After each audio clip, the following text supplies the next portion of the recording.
So before we begin, I wanted to just kind of share a little bit about me. I am Nicole Afton, and I'm a continuous learner. So I feel engaged and empowered learning from the experience and knowledge of people in my network, as well as sharing my experience.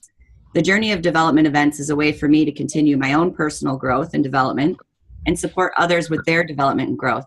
I'm excited about being a part of the scrimmage team, as you can see from the slide that's up, because of the collaboration and innovation, not only as a company culture, but also as through our products and how we collaborate and innovate based on the feedback and strategies of our clients. If you're not familiar with Scrimmage, our technology is a one-touch point platform that nurtures and drives your learner's experience. Extremely flexible cloud-based technology that can operate standalone or integrate with legacy systems. And it offers features such as white labeling and auto-enrollments for early adoption and use. Simple and intuitive user interface that promotes quicker learning proficiency, as well as engagement, reinforcement, and collaboration tools, all while providing easy-to-access real-time reporting. And we have, because we're part of a networking group, I thought it would be great to share Lynn's profile here. Lynn is seeking a position in change management, organizational development, or HR.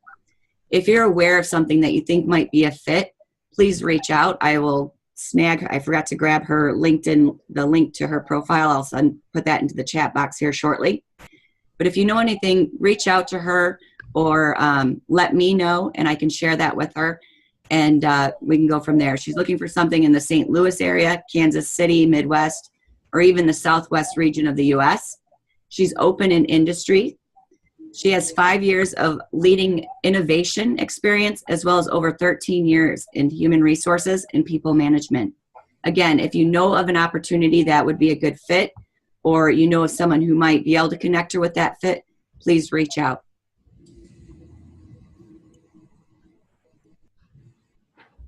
Barney Olson is our first panelist, and he's going to share his perspective. Barney is currently the Director of Training Strategy and Organizational Development at Diebold Nixdorf. Barney has a strong point of view on strategic HR and leverages his experience in academic, consulting, and practitioner roles to build talent management and leadership development solutions that have measurable impact on businesses.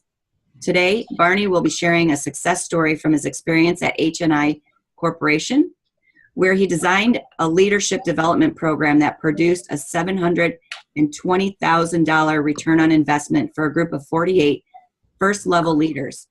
Barney will present a step-by-step methodology that you can use to calculate the ROI for your next development program. There you go. All right. Well, again, thanks, everyone. Again, my name's Barney Olson. I really have a lot I want to get to in about 12 minutes of assigned time. So I'm going to dive right in and get started, and certainly look forward to your questions at the end as outlined. The success story I'm going to share today dates back to my time with HNI Corporation, where I worked in both the office furniture and hearth segments of HNI. You can see on the slide, HNI is a collection of well-known brands, and while the brands reside with independent operating companies that determine their unique business strategies needed to compete and win in their customer and product markets, hence the term split and focus, the brands of HNI also leverage a common member-owner culture that dates back to the founding of the company, and they all leverage a really strong organizational capability when it comes to lean manufacturing. So again, today, the success story I'm going to share dates back to my time with the Hahn Company, which, as you can see, is on the office furniture side of HNI. Now, I think most people would agree that one of the primary objectives of any leadership development program is to build leadership skills. If that's true, then there are two central questions that should be considered when it comes to evaluating the program. The answer to these questions turns out to be yes. I'll give you a little hint, it is yes. And the focus really is going to shift to how. How do we measure change in leadership behaviors, and how can you quantify in dollar terms the value of the change in those leadership behaviors? But before we look at the answers to these questions, I've got a question for all of you. This is going to help gauge your level of experiences when it comes to considering these issues as part of training evaluation. So Nicole, if you could bring up the polling question now. So what I'm looking for is, what is the highest level of the Kirkpatrick model you've used to evaluate a training program?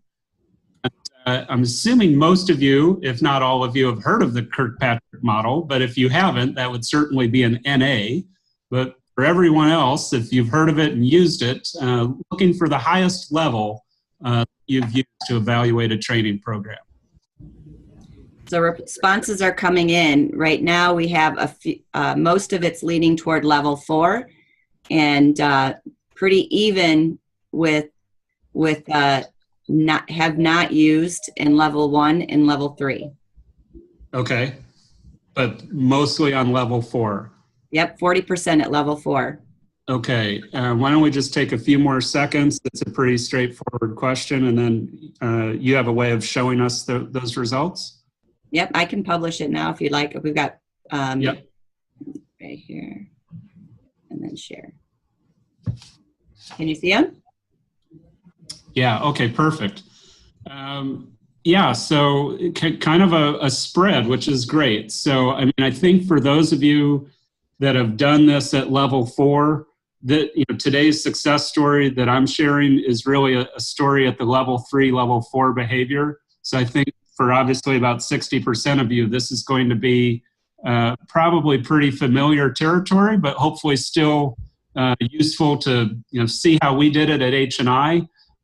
Maybe get some ideas for how you might evaluate one of your next programs. And you know, for those that were at the kind of not applicable, or you know, you haven't maybe tried this, or you've only been at maybe the level 1 level, you know, this is certainly not recommended for every training program, but again, hopefully you'll get some ideas for how you might be able to increase the robustness of how you're measuring effectiveness training and the impact.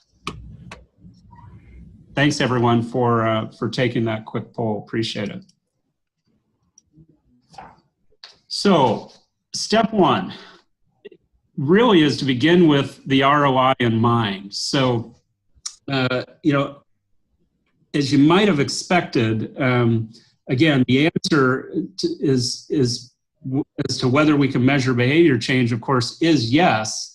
But we really do want to begin with that end in mind. So in order to do that, I've highlighted probably the 2 most important parts of this from an ROI perspective, which is the pre-program 360 and the post-program 360 survey.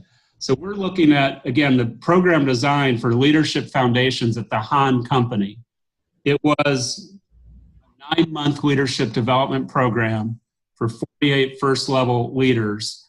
And one important point to note is that H&I has a leadership model that has 8 leadership attributes or competencies. So if we use those terms interchangeably, that's just how we use them at H&I. So an attribute or a competency, kind of the same thing there. Now, without getting too detailed, the basic program consisted of 11 days of instructor-led classroom training. 10 of those days were built around the MRA Principles of Management series, with really 5 2-day modules that, again, they called Principles of Management. So those modules were designed to build management and leadership skills. And then there was another day of classroom training that we facilitated internally that was a workshop around building influence skills. So I mentioned that the most important points from the ROI were the pre and the post 360 surveys. So the pre 360 initial orientation was each participant completing a 360 survey that consisted of 42 leadership behaviors.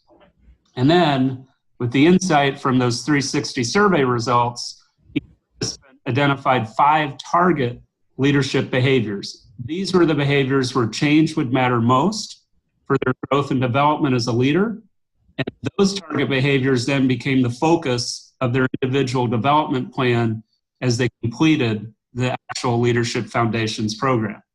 And then again, at the end of the program is when we measured the amount of change in those target behaviors for each participant. Let's take a closer look at how we measured that change here on the next slide.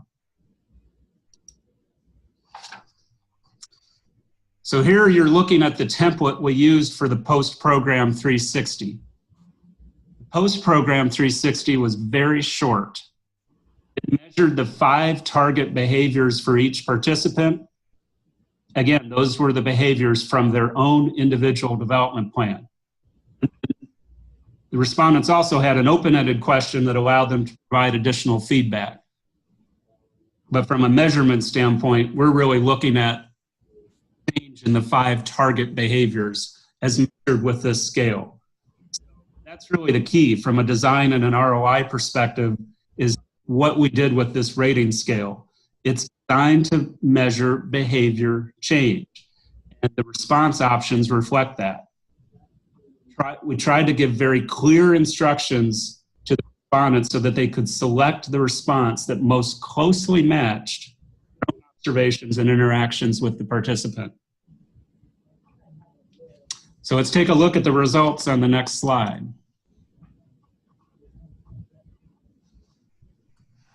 So again, the answer to that first central question is yes.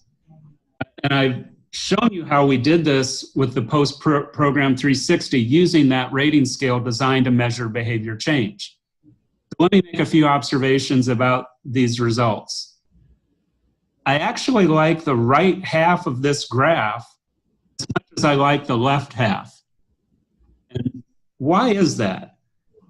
Because the variance in the responses, so the spread of the data across all points on the scale, indicates to me that the respondents followed the instructions. They were candid in their responses. I mean, as you can see, there was even some instances of negative change that were reported. Not a lot, which I'm also pleased about, but that 0.4% actually tells me that people were looking at that response scale and responding candidly. Obviously, there's a nice story being told at this level of ROI. This is that level 3 in the Kirkpatrick model, right? We've measured behavior change. We've got over 2,100 data points, and 78% of the leadership behaviors we measured were assessed as changing in a positive way. I mean, 29% were significant positive change. Which you noted on the slide before was 3 or more specific instances where that respondent saw that participant demonstrating a significant improvement in that leadership behavior. And then 49.3%, so almost half, had some positive change. So again, a really positive story. Right? Another chapter of that story. Translate this leadership behavior change into a language all business leaders should be able to understand, and that's diverse. Now, this is the point in the presentation, brief as it might be, where there is some math ahead. So we've got a lot of you that are already level 3, level 4, so hopefully that's not too much of a deterrent to hanging in with me for just a few more minutes here. So to begin with, I want to define some important concepts and then illustrate how the concept applies to the H&I success. The first concept here is economic value. At Hahn, the economic value was $120,000 per member. So member is the term that H&I uses for employees. So economic value is real simple. It's essentially someone's total compensation. So their base salary, if they have a bonus or profit sharing, the value of their benefits. So for our success story, the average economic value for each participant, each member, was $120,000.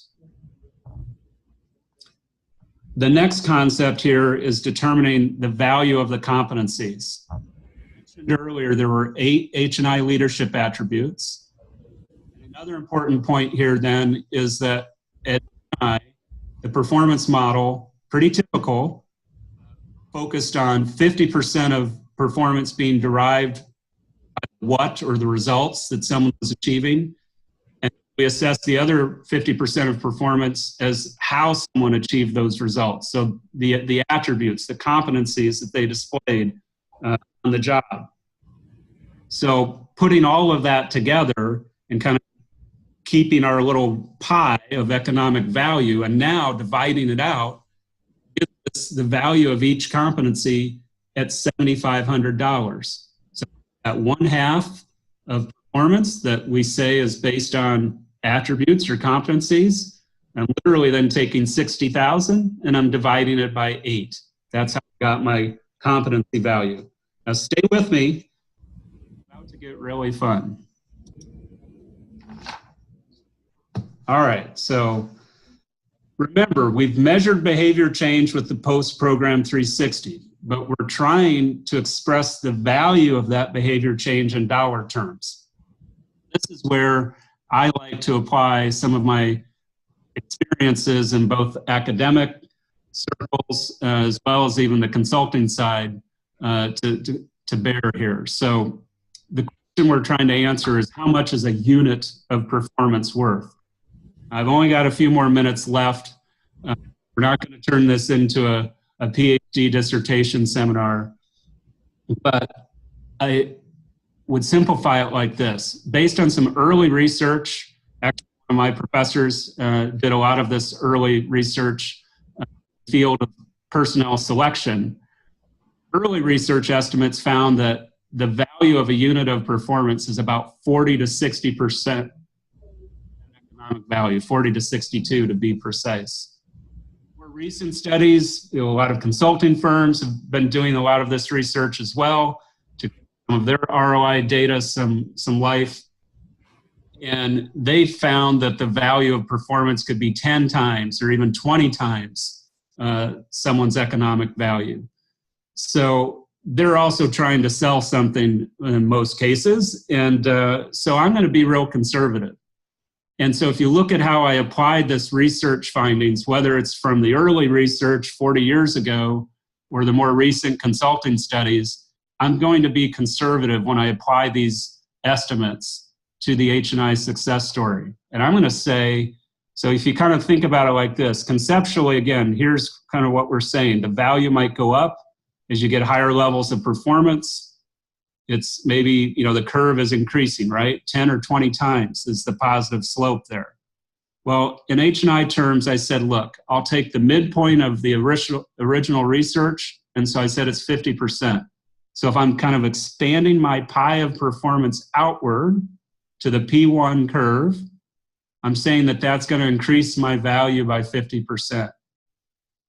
And if I'm getting an even larger performance improvement, rather than 10 or 20 times, I'm going to be real conservative and just say it's 3 times. So that's the P2 curve, kind of showing that we're expanding the value of those competencies. Someone is increasing their value by improving their leadership behaviors. All right, so now the fun part.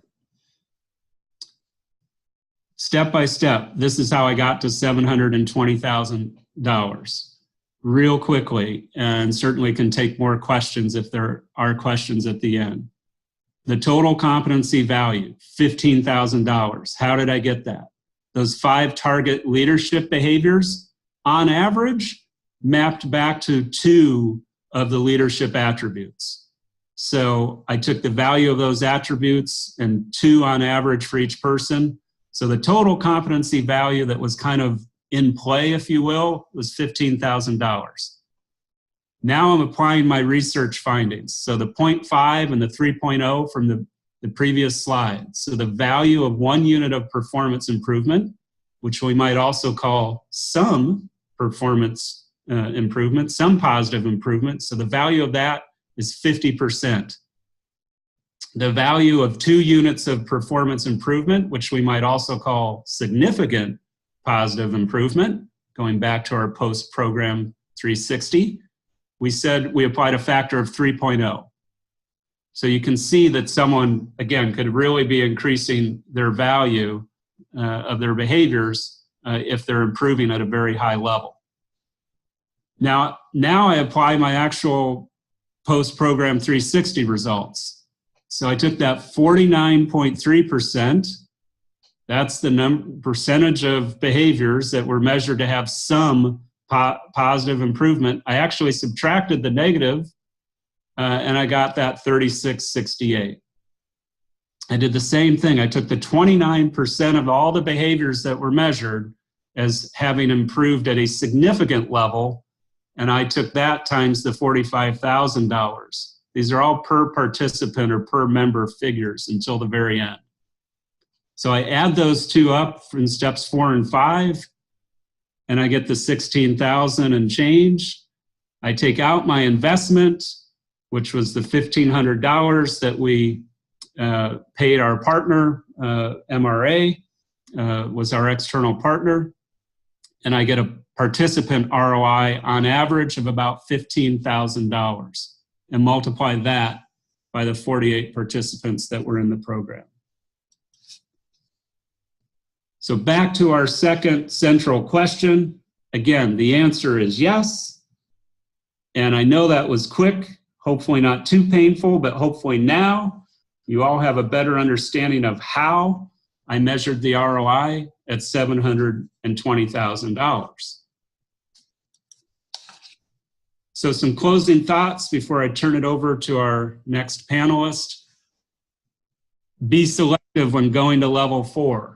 I mean, as you can see, there was a lot of work done in the design, pre and post program 360s, customizing 360 surveys. I mean, I left out a lot of the nitty gritty, but be selective. But when you have a big investment or a new program or really metrics driven culture, which was certainly the case at H&I, absolutely it makes sense to go to this level. So one of the things Kirkpatrick was to try to match the level of your evaluation with the level of the investment. So something's quick and simple, you're probably not looking to measure it at a level 3 or even a level 4 certainly. But something, a bigger investment or something new that you're trying to prove might justify this level of effort and sophistication when it comes to measuring the effectiveness. And then the last point, and I tried to make this as I covered these slides, but make conservative assumptions. They're much easier to defend. It's a pretty conservative assumption to start with economic value. Most for-profit companies are in it to do more than just cover the cost of someone's total compensation on a per employee basis. Same thing then with the competency value. I was pretty conservative there. And then even the value of performance improvement. Applying those research findings, I took conservative estimates to come up with still a pretty significant ROI for this program. So that's a pretty quick story, but happy to take questions at the end. Thanks everyone, and look forward to those questions after our next panelist is finished. Our next panelist is Peter Glowacki. So Peter Glowacki is the CLO for RRC, which is Residential Real Estate Council, and helps over 30,000 agents and their organizations grow professionally. As the former head of the ABA's and Sidley's professional development initiatives, he has helped organizations like them set and measure the effectiveness of their programs via the organization's KPIs successfully that have helped these award-winning programs distinguish themselves. As a learning elite judge, he has reviewed several dozens of organizations and models they've used to measure their ROI. Well, thank you everyone for joining us today, and Nicole for that wonderful introduction. So I believe, Nicole, you've got control of the screen, so I'll give you cues to help move us along and everything. But with all the organizations I've been involved, they've always been very metric-centric. And if you wouldn't mind advancing to the next slide.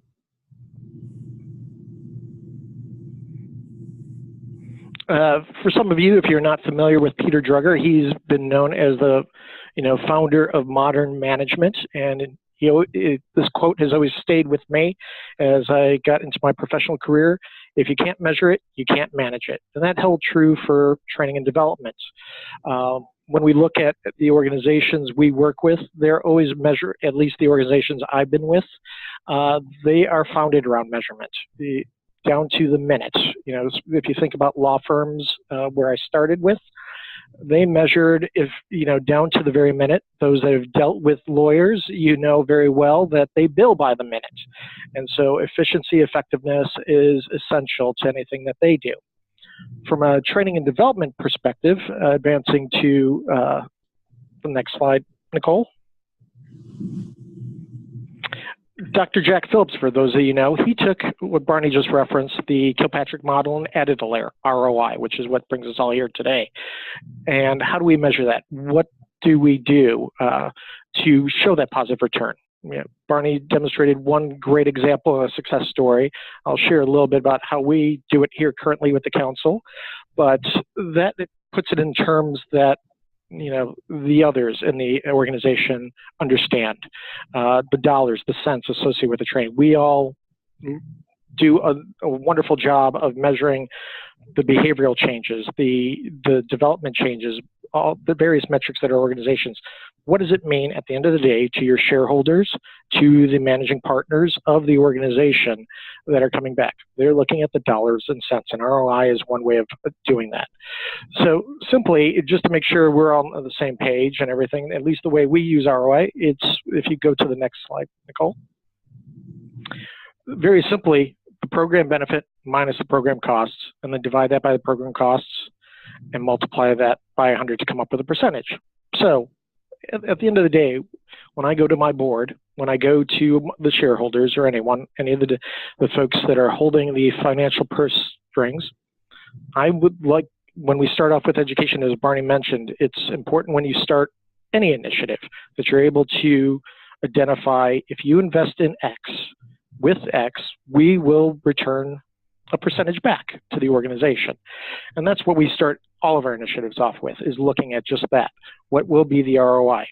In this day and age, when you're looking at an investment personally of a couple of percent on your investments, well, if I can go back to my leadership and say, I can get you a 50% increase on your investment or 60% increase on your investment, that makes a business case for why this particular unit or this professional development is front and foremost, one of the most important investments that the company can make in the organization.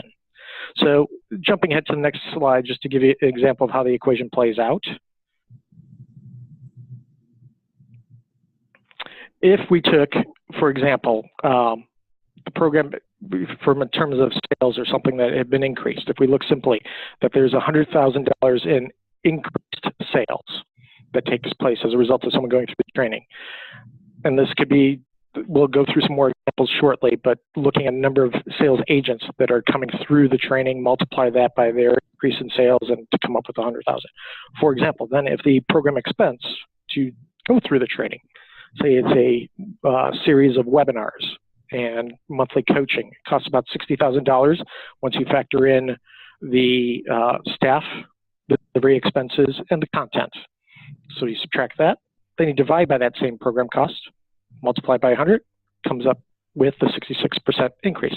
So now I can go to my leadership and say, for $60,000, I can get you X and demonstrate. I'll do that with a proposal to begin with, but then I will also report on it. I may miss my mark, and it may be only 65 or 60% increase that we actually see.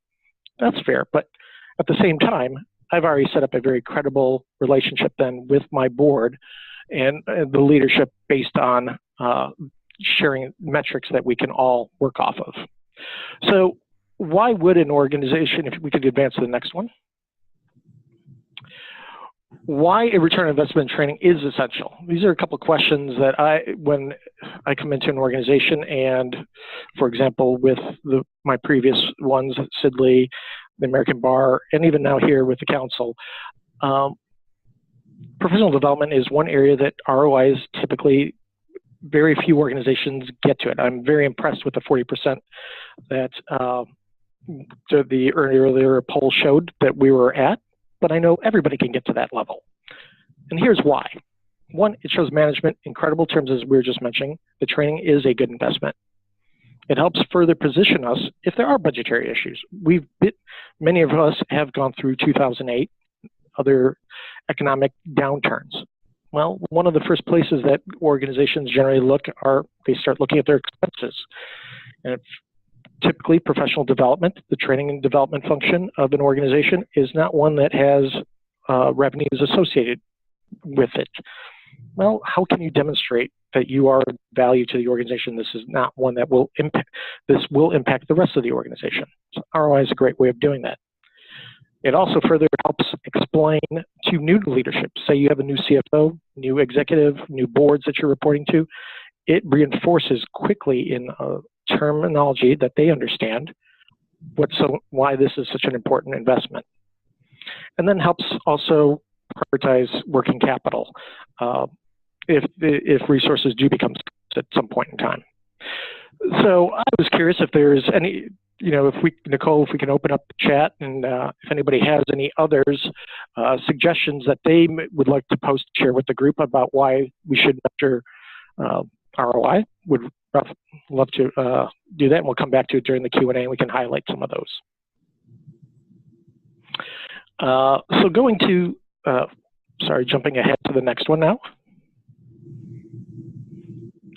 So another question that then we ask as we're setting up ROI and measuring ROI and everything, where can you find the investment costs? What are some of the things? Barney, in his wonderful success story, highlighted a few of them. Some other ones are, also looking at the number of people and time away it may take people from their work by participating in training, and learning this through the legal profession, where they bill by the minute. It became very evident. If they're in a training for an hour, that's a cost to the organization. The training and resources used. For example, if you are using webinars or licensing content or anything, incorporate that into your costs.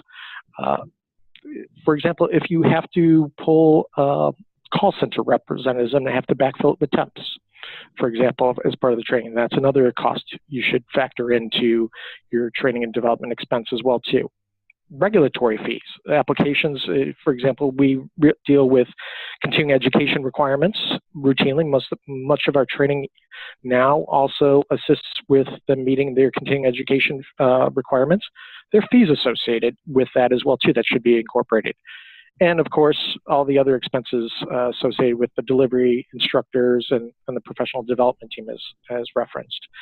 So what would be some of the revenue sources that you may want to look at when calculating ROI, the benefits? If we could advance to the next one. We quickly went over program evaluations, looking at what they're responding to. While most cases of program evaluations, I love to call these the smile sheets. They'll always say the training is excellent, this will help me on my job and everything. Unfortunately, that's great short term, but quickly everybody starts seeing this is pretty standard. It starts coming across for all the training initiatives. What else can we look at? Well, this is where key performance indicators come into play, such as the revenue or time that may have been saved as a result of the training, the before and after, not just through evaluation, but looking at what your organization may already be measuring. Many of us work in organizations where, everyone knows what the sales are for the day, what the amount of hours they're billed. Look into those. What are they using to measure performance of the organization? How can I associate or link to that same information? What is my contribution to those key performance indicators that they're looking at? Another place to look at for returns is also on the savings side. For example, if you're in a highly regulated industry, the insurance savings. What do the benefits of our training do to help offset our insurance premiums or reduce the claims or lawsuits that we may be a subject to as well too. If, for example, you're working with a pharmaceutical or some other highly regulated organization, their training does have a significant impact on that in helping reduce those claims, and you can correlate to the reductions and savings there as a benefit. And finally, customer metrics as well too. For example, if you have a call center, looking at the number of calls that are coming in, complaints, are they going down? Is that reducing the amount of time that folks are spending on calls with our folks or through our website, etc. Now, some of these may or may not be direct that can be attributed, but there are aspects of it that training will help shore up an associated benefit. So I kind of want to jump ahead and now kind of go through our success story. One thing we do here at the council, we help various agents around the country and their brokerages with helping their sales agents improve performance. And one of the things that they look at and what we do with some of our clients was recruiting appointments. They're key to the success of a brokerage. If they have so many agents, they're able to make so many sales, and if they're making appointments to bring on new agents, they do better. So we associated looking at the recruiting broker, the person who's actually doing it, how far have they gotten through the training, and then linking it back to how many appointments are they making. We're not looking at dollars and cents yet, but this is step one, is taking a look to a behavior that we would like to see modified, and knowing later we will add the value associated with this. So this is just one example of one of our clients. I, of course, had to pull their information, but looking at 4 different brokerages that they had and what their participation was in a series of webinar and coaching opportunities that their brokers, the recruiting broker, is going through, which, every 2 weeks, there's a presentation similar to this, followed by a follow-up call to see how things are going. And based on their participation, we then started looking how many appointments are they making in relation to that. Because we'll get back to why that matters shortly, because now I'm going to start linking it back to that program benefit. So going to the next slide, Nicole. So here's where we would then, for example, with that new agent, we realize once they bring on a new agent, after a year, they make $55,000 for the brokerage. Now, the cost of the program overall is $40,000. So then I would do the same thing using our ROI percentage to calculate the percentage of what the increase would be. Now, another example would be profitability, if we go to the next one. One thing we looked at, for example, was also we have another initiative that offices participate in, and it's a 3-course participate. Now, they may be doing a variety of other things as well to contribute to their profits, but we started looking at who jumped off after course 1, who's participating in course 2 and course 3 compared before they began with the program to after. And then we also took a look at part of these offices that did not participate. What were their increases? Because there may be market changes as well too that you need to factor into that are outside the control of training. So again, building on that credibility with senior leadership, we're looking at being as upfront as possible with the information. And in this case, what we were pleasantly seeing with this client was the more they participate with courses, we found there was significant profitability increases in those offices. Now, there may be other changes. If they're participating all 3, they've got support for participating in the training because it's voluntarily, and there might be a whole other things. But there's a strong correlation that the training and development is helping with their profitability in the office. So jumping ahead to another revenue source, and what we were comparing to was also people participating in the training based on the number and going through how many phone calls. The more phone calls an agent makes, for example, as a sales agent, the more leads that turns into in sales.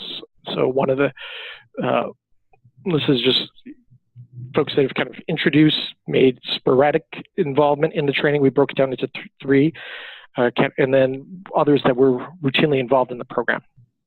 Well, you're seeing that they're making more calls, even though they're taking more time for training, they are still making more calls per week than an agent who has just taken the intro portion of the course and everything. So we're finding some benefits there. Now, jumping ahead to our ROI calculation, we start doing the same thing. And I think you might have to hit the advanced one to pop up the equation there. But for example, the new agent, we took this one step further, for example, on this coaching program for making calls, lead generation calls. Roughly, the agent makes about $10,000 per sale. The cost of the program to initiate was about $100,000. We had, for example, on average, they have 2 leads they get 2 sales per call, we noticed. Then multiply that by the number of agents that have gone through the program, minus the program cost, and then divide that by the program cost to get our 100% ROI. Now, if I'm investing, I'm loving it. For every dollar, I make another. So that is a wonderful program. That would be one to go. The flip side, we've had programs that turn negative as well too, where the program cost, it becomes such a complicated program, may mean the world to do it. It's very important, but then we have to make that same argument and see that there is a negative impact on the organization as well too. Is there enough positive ROI associated for our group and everything? So in my closing thoughts, I just wanted to jump ahead, encourage everyone, if you're not measuring ROI currently, to start. It's very simple, and this is kind of how I start with any of our organizations. Starts with ask questions. Before any of the training begins, ask what are they measuring? What can be measured? What is important to the organization? 2, start looking at the measurements. Get to know, especially the finance, the accounting, the HR teams, if you're not already, what are they measuring currently already in terms of performance, effectiveness, and everything. Start linking that to the monetary values. There's salaries associated with this. There's costs of doing business. And that takes you to step 3, which is then linking those measurements to your education before and after the training and participation. The one challenge that you run into with measuring ROI is isolating the effect of the training. But as Barney, for example, showed, through surveys, through looking at the KPIs that are being measured, you can start segmenting information to start saying, well, here's what it was before. There's a natural progression, so to speak, and now they've gotten involved in training. Here's what we've seen subsequently as well too. And then the last step that I would just encourage, then report regularly. Stick with what the measurements are, your ROI measurement and everything. Report that routinely to leadership. You start talking those terms, they start understanding, and it keeps reinforcing the message that you're at the helm, looking constantly for the organization's best interests and smart investment with their dollars. So I would love to, during the chat, again, if anybody has opened up the question for what are you measuring today in terms of your KPIs? What are they focused on? And with that, Nicole, I turn it back over to you. Thank you very much. We haven't had any questions come in yet, but we're now at the question and answer part for both of our panelists. If you have any specific questions, or as Barney's asked, what are you measuring now?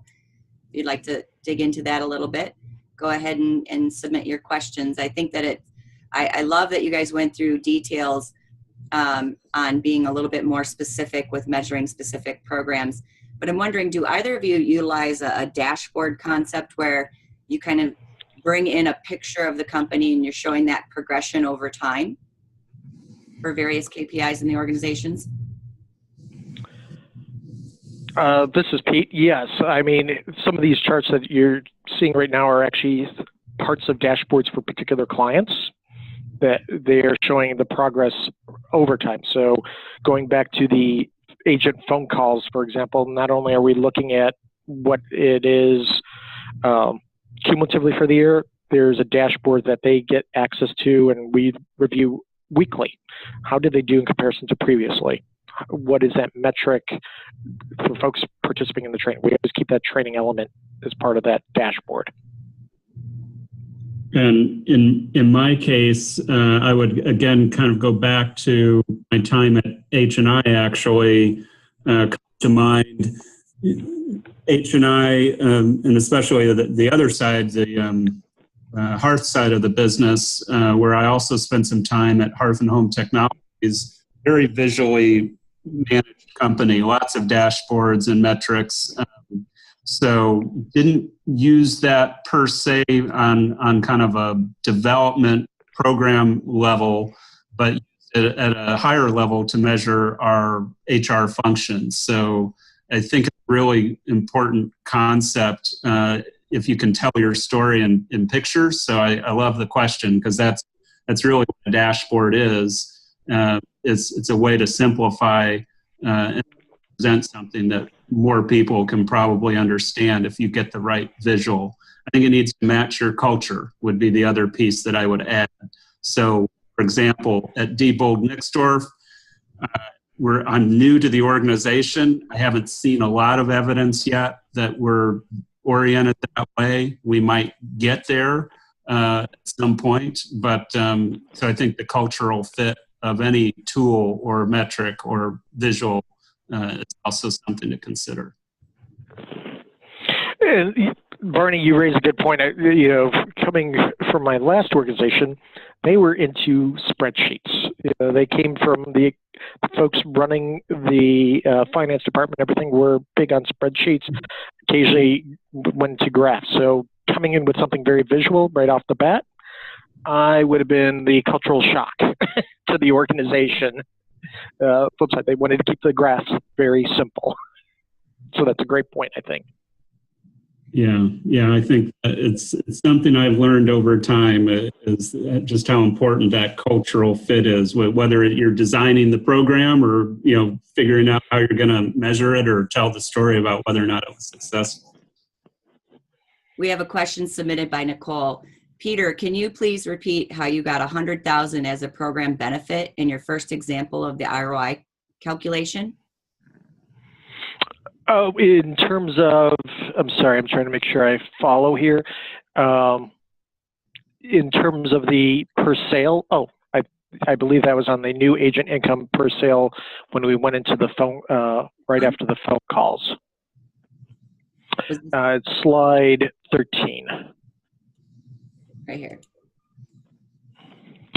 So a new agent, going back to this one, a new agent, based on for every, say, 12 calls they made, they would have to explain, they would make a sale and make a commission off that sale. So off of a $250 home, they make a commission and their share is about $10,000 that comes back to the brokerage and everything. So looking at our phone call, going back to the previous chart, slide 12, if you could for a second, Nicole, I appreciate that. What we noticed on people that were going through the program routinely was they were making 26 calls on average versus 12. So that attributed to them getting 2 leads instead of 1, or 2 sales instead of 1. That was another factor that was linked up and everything. So in terms of the equation, that was 10,000 per sale based on the number of calls they made. Again, this slide 13. I'm sorry, Nicole. Sure. So based on making 26 calls on average, they would get 2 leads that turned into a sale, which was the $10,000 in revenue and everything. And then we had 10 agents that had performed in the program doing that. So then we multiplied that by 10 to come up with 100,000. And so that became 1 up top, divide that by 100, and that's how we got to 100% ROI on that program.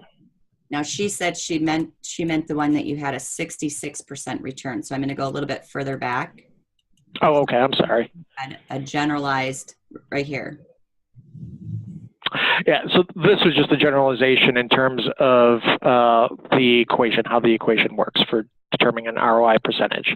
So this program benefit was, again, find something to measure in terms of the program benefit, whether it's increase in sales or as Barney had set up competency values. What does that benefit? You'd have to come up with that factor. For us, it becomes very easy. It's generally tied to a sale of a property. We may start breaking things down on other metrics. A call leads to a sale, a showing leads to a sale, new agent leads to a sale, and everything. So that's how we came up with the program benefit. What is, as a result of the training, what are they doing more of? What is that is a profitable item? So I hope that answers the question. Yeah, she's following up with another question, and I think this could be opened up to both of you. We'll start with, since you're on this specific one, Peter, start with you, but then maybe Barney can answer from his perspective.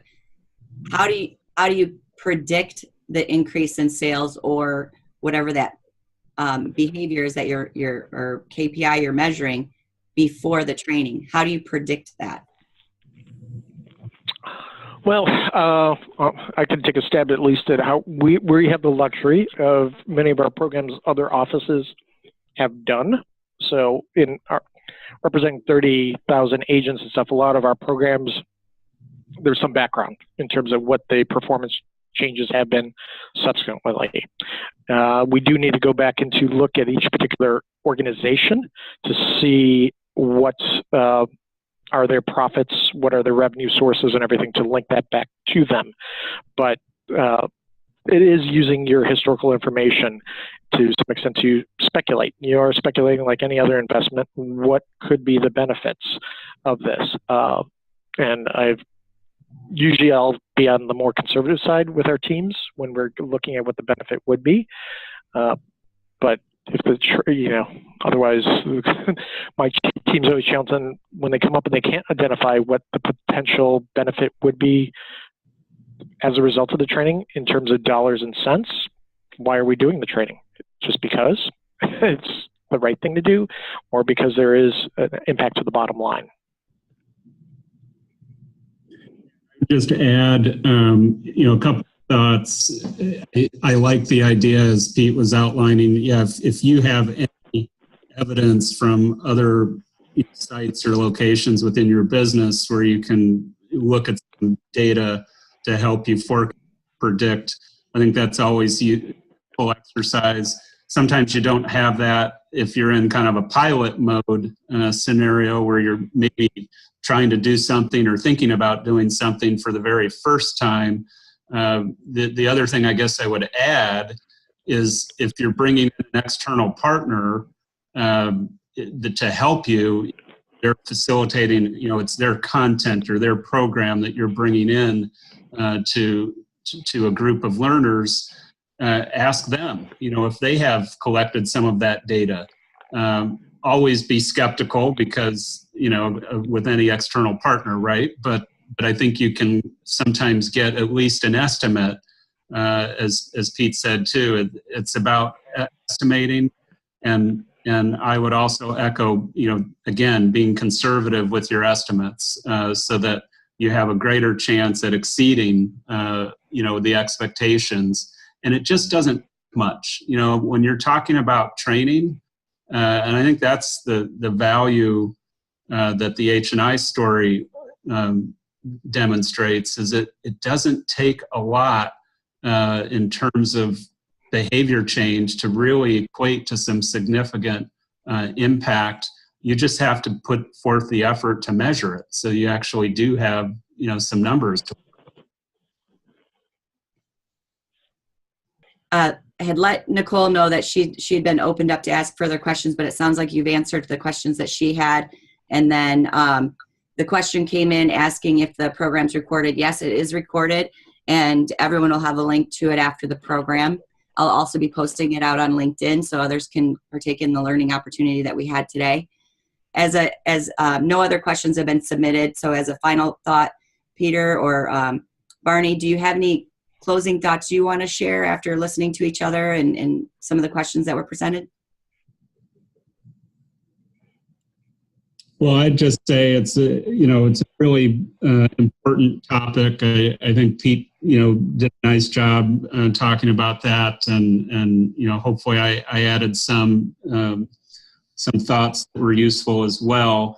very important topic to consider, and certainly a lot more to get into than an hour can hold. So I'm certainly happy to connect with people via LinkedIn if people want to have extended conversations, get into more of the details, whether it's conceptually or can you go back through those 9 steps or Excel slide people want. I'd be happy to continue the conversation, but having the opportunity to engage up to this point with this group. And again, thanks, Nicole, and thank you too, Peter. I appreciate the opportunity. And I would just echo Barney's comments. I'm happy to continue the dialogue with anybody if they've got further questions about how their organizations could start measuring. But I would encourage everyone, if you're not measuring ROI, even on the simplest ones, it isn't that challenging. It's just like most things, it's the time dedicated to doing it. You can get more and more sophisticated with it as you get into it. But even the most simplest initiatives, if you start that mindset in your organization team, you'll see it becomes so much easier to get those resources when you need them, when you do want to take that pilot, when you do want to, as Barney referenced, and the question I think that Nicole asked earlier about, well, what happens if we don't have a base or something to start? Well, I at least have an idea of what the ROI could be structured as to make the case later and either portray it as a success story or a lesson learned.